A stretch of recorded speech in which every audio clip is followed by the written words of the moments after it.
En provenance de Stuttgart, l'attaquant guinéen de 28 ans, Serhou Guirassy, nous explique pourquoi il a fait le choix du Borussia Dortmund. Alors qu'il avait d'autres propositions ailleurs, mais il a choisi d'aller au Borussia Dortmund. Les amis, on écoute attentivement cette vidéo jusqu'à la fin. On la partage, on la like et on donne notre point de vue en commentaire. Mon choix, il était très réfléchi, avec ma famille. Chercher la continuité aussi. Tu voulais rester en Allemagne?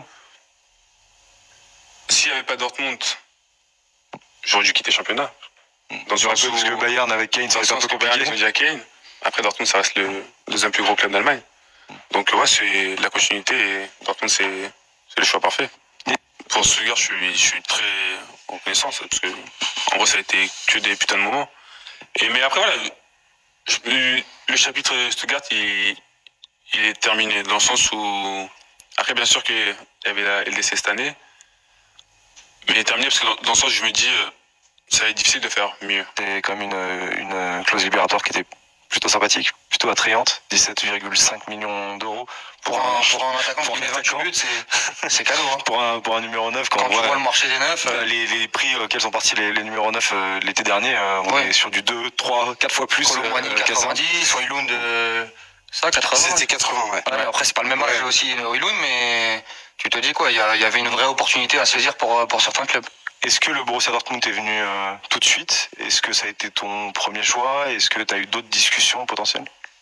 J'ai eu des discussions potentielles. Après, c'est vrai que Dortmund, ils sont positionnés relativement tôt. Et après, voilà, ce que j'ai bien aimé, c'est les négociations, ça s'est fait très vite. On n'a pas trop perdu de temps, donc ça a été important. Après, ça n'a pas été le plus important parce que mon choix, il a été très réfléchi, avec ma famille, chercher la continuité aussi. Tu voulais rester en Allemagne? S'il n'y avait pas Dortmund, j'aurais dû quitter le championnat.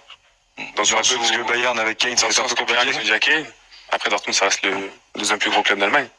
Donc ouais, c'est la continuité et Dortmund, c'est le choix parfait. Moi, je trouve que c'est un choix très intelligent. Parce que oui, la Première Ligue, les sirènes de la Première Ligue, c'est bien. Mais encore une fois, la stabilité, la continuité dans les clubs, les coachs qui se font virer. Là, tu as quand même un renouveau avec Dortmund, avec l'arrivée de Nuri Sahin. Tu connais le championnat, tu kiffes l'Allemagne, tu es dans ton élément, tu as tes repères, tu as un transfert qui est pas mirobolant. Ça aussi, c'est hyper important, moi, je trouve. On a eu des exemples, on va pas tous les citer, mais de mecs qui ont complètement plongé par rapport à la pression qu'ils ont eu du prix du transfert.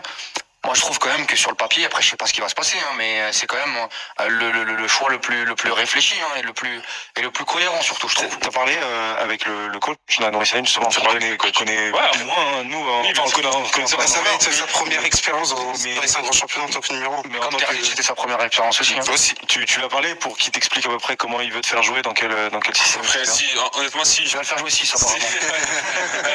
La question. Avant d'être dans un club, c'est important de parler avec le coach, parce que même quand le coach il t'appelle avant de signer, ça donne des signes quand même positifs. Donc ouais, c'est très important et j'ai pu parler avec le coach, bien sûr. Il va y avoir de la concurrence, mine de rien, puisqu'on a Niklas Füllkrug qui, à l'Euro, est plutôt bon avec l'Allemagne. C'est pas quelque chose qui te fait peur, ou est-ce qu'il t'a parlé peut-être un système à 2 attaquants? Je sais pas, comment tu vois ça? Honnêtement, dans tous les bons clubs, tu es obligé d'avoir des bons attaquants, dans le sens avec l'enchaînement des matchs, Ligue des Champions, championnat, coupe. Tu peux pas faire une saison à un seul attaquant, c'est pas possible. Donc c'est normal qu'il y ait de la concurrence et non, ça me fait pas peur du tout. Elton, c'est vrai que des attaquants qui font le step d'un club de Bundesliga un peu moins zuppé, sans manquer de respect à Stuttgart, et qui arrivent dans les clubs au-dessus, Füllkrug, j'en parlais, c'est un des Werder, Dortmund, c'est un des meilleurs exemples, mais cette bascule-là, elle se fait plutôt facilement en Bundesliga. Oui, aujourd'hui, Guirassy passe du vice-champion d'Allemagne au vice-champion d'Europe. C'est ce qu'on doit retenir. Et ça, il y aura forcément beaucoup plus de pression. Après, pour Dortmund, c'est cohérent parce que depuis quelques années, là, ils sont sur un marché beaucoup plus national. On a vu Füllkrug, on a vu Sabitzer qui est arrivé. Donc, c'est des joueurs qui sont beaucoup plus aguerris, beaucoup plus performants parce que l'année prochaine, Dortmund aura beaucoup plus de pression. Oui, il y a eu la finale de Ligue des Champions, mais il ne faut pas oublier qu'ils ont terminé 4e de Bundesliga.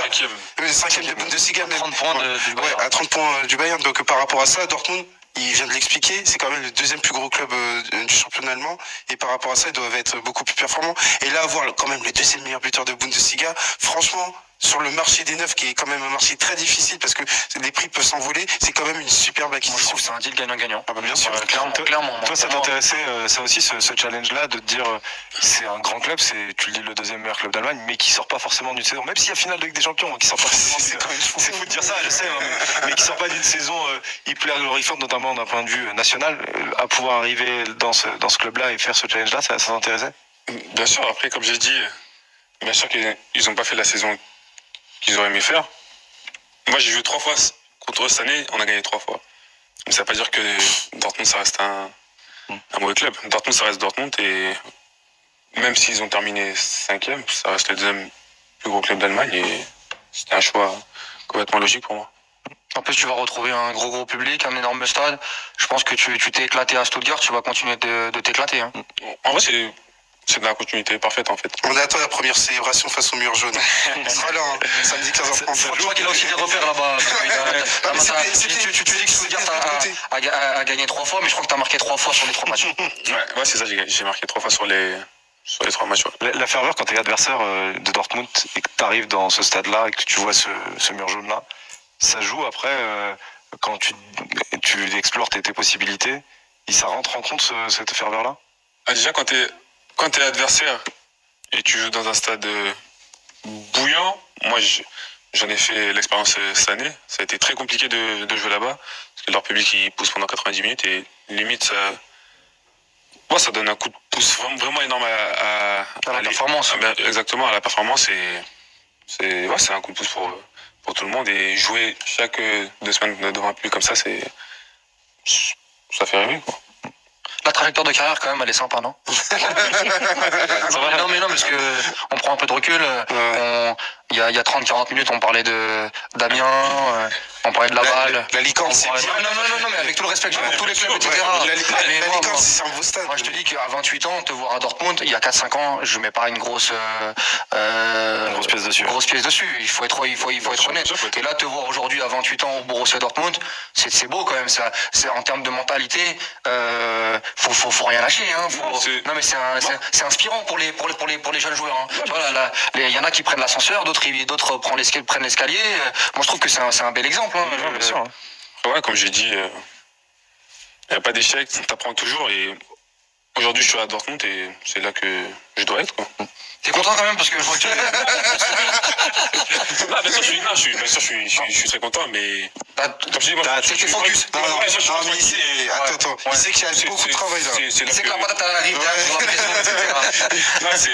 C'est là que je dois être, quoi. Et c'est où je m'y attendais, quoi. Restez scotchés pour ne pas rater d'autres informations sur le football et sur l'actualité sportive.